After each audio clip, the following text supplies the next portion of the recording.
Hey guys, Tapping here. So I've gotten a lot of positive feedback on my most recent video, my tracking video. So thank you very much for the support. It means a lot, especially since I put a lot of effort into it. If you haven't seen it yet, go check it out. You can imagine with even with such a long video, I still had to remove a lot of stuff from it. One of those things addressed a question that I often get, which is about the controllers and the haptics, actually. So yeah, I figured I don't have anywhere in particular to share it, but I figure I'll just share it here. So here's the clip. So just briefly before we get into all the tracking stuff, I wanted to talk about the controller again because in my first impressions video, I didn't talk too much about it. Again, the buttons feel okay to me. I will mention that their actuation distance is a little bit smaller than my Oculus Touch. I think it's just a personal preference thing. I wouldn't say it's necessarily a good or a bad thing for me. The triggers and stuff, and again, might have a slightly smaller actuation distance, but I think it's fine. The weight of the controller, again, I just want to briefly say it's not as heavy as it looks. So I don't think the weight is a huge issue for most scenarios, but maybe Beat Saber is the place where it would affect it, for me at least. And then, you have to use two AA batteries. And you really want to make sure you're using 1.5 volt batteries. This is very important. I did find if you have your voltage going down in the controller, that it will drop the haptics and possibly other features of the controller. I'm not sure, but definitely you don't want to be going below that voltage limit.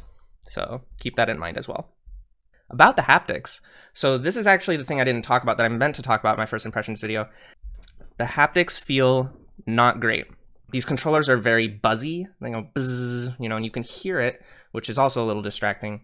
And they don't feel that good. It's just like obnoxious buzzing. And at first, I think I hear a lot of reviewers saying that the haptics are too weak. I thought that too. And I was playing Pavlov the other day with my friend, and the controllers were buzzing like so much for me, and I was just like, this is so annoying. So I went into the controller bindings and turned off the haptics. But then there were still some haptics in the game. So that was weird. I don't understand exactly what I did. All I know is that the haptics were significantly reduced, and that made my experience much better. Counterintuitive.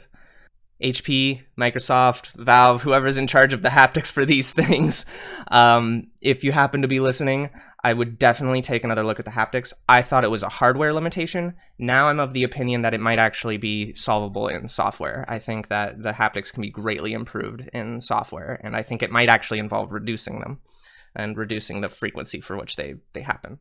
Yeah, that's my view on the controller and the haptics. One thing I want to say is that the haptics are pretty good for some games. Like for Beat Saber, for example, the haptics are totally fine. But yeah, for some other games, it was really annoying. So I do hope that they resolve it in software. Like I said, I really think it's an issue that's resolvable in software. And then one final other thing I wanted to bring up was just about the index controllers. So I mentioned in my tracking video as well about, using index controllers.